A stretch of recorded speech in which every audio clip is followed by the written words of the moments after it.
अभिषेक बैनर्जी पर हमला, कल्याण बैनर्जी पर हमला और फिर टीएमसी का आरोप, लोकतंत्र खतरे में है। लेकिन सवाल है, क्या पश्चिम बंगाल की राजनीति में हिंसा आज अचानक पैदा हुई है? क्या ये सिर्फ एक दिन की घटना है या फिर ये उसी राजनीतिक संस्कृति का नतीजा है जिसे सालों से बंगाल की राजनीति में खाद पानी दिया गया? नमस्कार, आप देख रहे हैं पांचजन्य और मैं हूं आपके साथ नैन्सी वाजपेयी। तृणमूल कांग्रेस लोकतंत्र, राजनीतिक हिंसा और सुरक्षा की बात कर रही है, लेकिन सवाल ये भी है कि जब बंगाल में राजनीतिक विरोधियों को खुले मंचों से धमकियां दी जा रही थी, जब कहा जा रहा था कि घर में घुसकर मारेंगे, जब कहा जा रहा था कि देखेंगे किसका बाप बचाने आता है, जब राजनीतिक प्रतिद्वंद्वियों को जिंदा वापस न लौटने तक की चेतावनियां दी जा रही थी, तब लोकतंत्र का पाठ कौन पढ़ा रहा था? क्या आज बंगाल उसी राजनीतिक भाषा का परिणाम भुगत रहा है जिसे वर्षों तक सामान्य बनाने की कोशिश की गई? पश्चिम बंगाल की राजनीति में हिंसा कोई नई बात नहीं है, लेकिन इस बार चर्चा सिर्फ एक घटना की नहीं, चर्चा उस राजनीतिक संस्कृति की भी है जिसमें विरोधी को प्रतिद्वंदी नहीं, दुश्मन मान लिया गया। और इस संस्कृति के आरोप सिर्फ कार्यकर्ताओं पर नहीं बल्कि बड़े नेताओं पर भी लगते रहे हैं।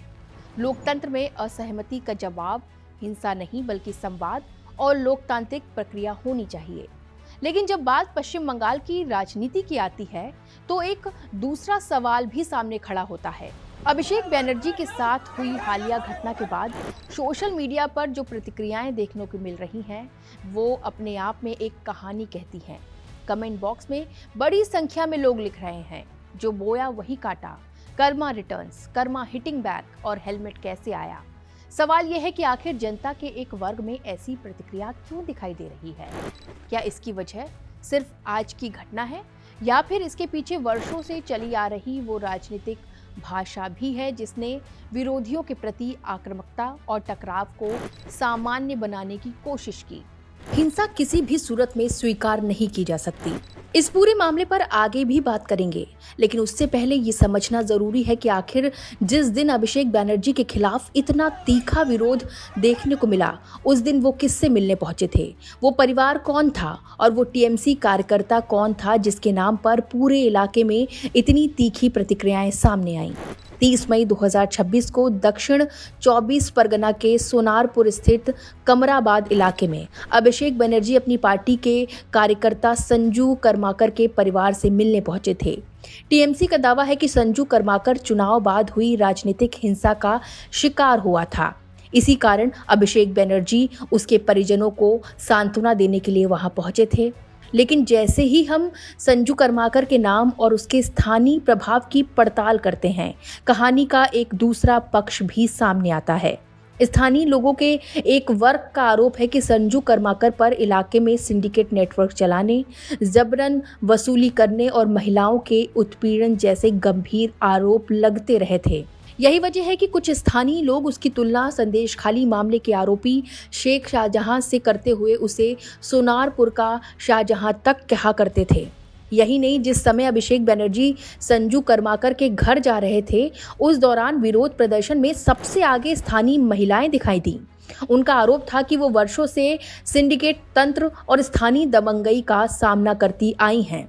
स्थानीय लोगों का दावा है कि अभिषेक बैनर्जी के खिलाफ हुआ विरोध किसी राजनीतिक दल के आह्वान का परिणाम नहीं था, बल्कि उन लोगों की नाराजगी का प्रदर्शन था जो लंबे समय से अपनी शिकायतों और अनुभवों को लेकर आक्रोशित थे। अब इस पूरे घटनाक्रम में सबसे बड़ा सवाल यही है, क्या ये सिर्फ एक राजनीतिक घटना थी या फिर ये उस जनभावना की अभिव्यक्ति थी जो स्थानीय स्तर पर वर्षों से पनप रही थी? क्योंकि किसी भी घटना को समझने के लिए केवल उस दिन क्या हुआ ये जानना पर्याप्त नहीं होता। ये भी समझना पड़ता है कि उस घटना के पीछे की सामाजिक और राजनीतिक पृष्ठभूमि क्या थी। और अब वापस आते हैं इस घटना के बाद सोशल मीडिया पर क्या देखने को मिला। सोशल मीडिया पर लोग अभिषेक बैनर्जी के पुराने भाषणों और वीडियो को लगातार शेयर कर रहे हैं। ऐसे वीडियो जिनमें राजनीतिक विरोधियों के खिलाफ बेहद तीखी और विवादित भाषा का इस्तेमाल दिखाई देता है। आज हम आपको अभिषेक बैनर्जी के कुछ ऐसे ही चर्चित और विवादास्पद बयान सुनाएंगे जो एक बार फिर चर्चा के केंद्र में आ गए हैं। तृणमूल कांग्रेस के राष्ट्रीय महासचिव और ममता बनर्जी के भतीजे अभिषेक बनर्जी कई बार अपनी आक्रामक राजनीतिक भाषा को लेकर विवादों में रहे हैं। एक सभा में वो कहते हैं, 4 मई के बाद मैं देखूंगा कि दिल्ली से किसका बाप उन्हें बचाने आता है। बयान सुनिए। 4 तारीख 12টার পরে কোন জল্লাদের কত ক্ষমতা আর কার দিল্লির বাবা কাকে বাঁচাতে আসে আমি 4 তারিখ দেখব। राजनीतिक विरोधियों के खिलाफ ऐसे बयान लगातार चर्चा का विषय बने। जब बंगाल में तत्कालीन भाजपा अध्यक्ष जेपी नड्डा के काफिले पर हमला हुआ था, उसके बाद अभिषेक बनर्जी ने तत्कालीन मुख्यमंत्री ममता बनर्जी के बयान को कोट करते हुए कहा था, आज डायमंड हार्बर में नड्डा मुश्किल में थे, मैं क्या कर सकती हूँ, लोगों के गुस्से का फूटना मेरी जिम्मेदारी नहीं है। কোথায় কথা আবার বলছে আমরা নাকি গুন্ডামি করছি। আজকে বিজেপির জেপি নাড্ডা এসে ডায়মন্ড হারবারে গিয়ে গাড্ডায় পড়েছে।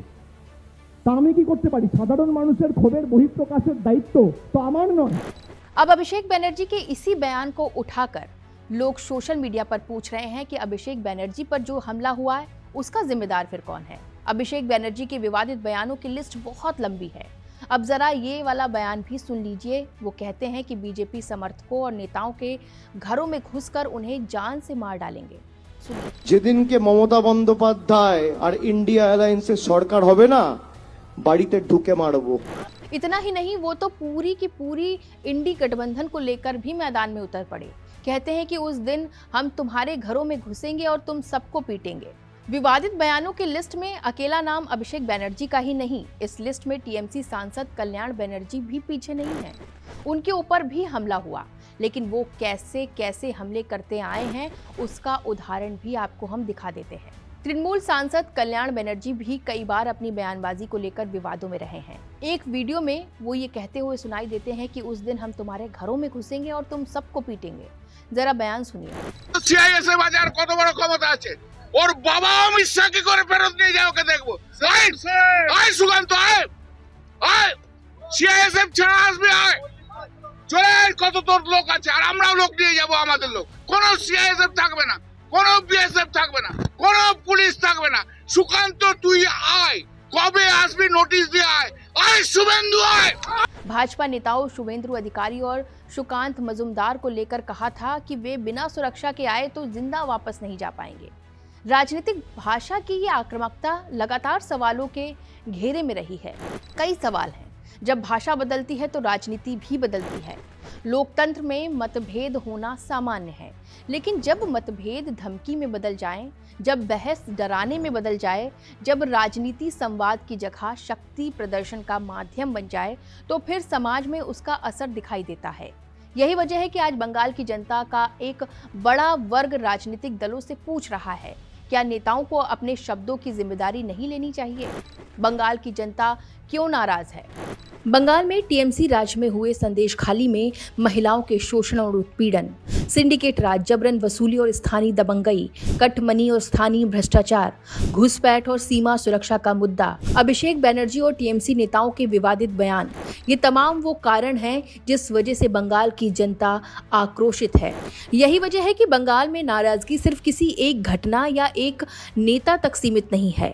राजनीतिक हिंसा, सिंडिकेट भ्रष्टाचार, महिलाओं की सुरक्षा और स्थानीय दबंगई जैसे मुद्दे वर्षों से जमा होते रहे हैं, और जब जनता का गुस्सा फूटता है तो उसके पीछे अक्सर एक लंबी राजनीतिक पृष्ठभूमि होती है। अभिषेक बनर्जी पर हमला गलत है, कल्याण बनर्जी पर हमला भी गलत है। किसी भी लोकतंत्र में हिंसा का कोई स्थान नहीं हो सकता। आखिर बंगाल में जनता का गुस्सा बार बार सड़कों पर क्यों दिखाई दे रहा है? अगर राजनीति में हिंसा, सिंडिकेट राज और दबंगई को संरक्षण मिलेगा तो एक दिन वही नाराजगी आपके दरवाजे तक भी पहुंच सकती है। आज बंगाल के सामने सवाल सिर्फ सुरक्षा का नहीं, राजनीतिक संस्कृति का भी है। इस पूरे विषय को आप कैसे देखते हैं? जो कुछ भी बंगाल में हुआ उस पर आप क्या कहेंगे? कमेंट कर अपनी राय हमारे साथ साझा करें और देखते रहिए 5 जनवरी। नमस्कार।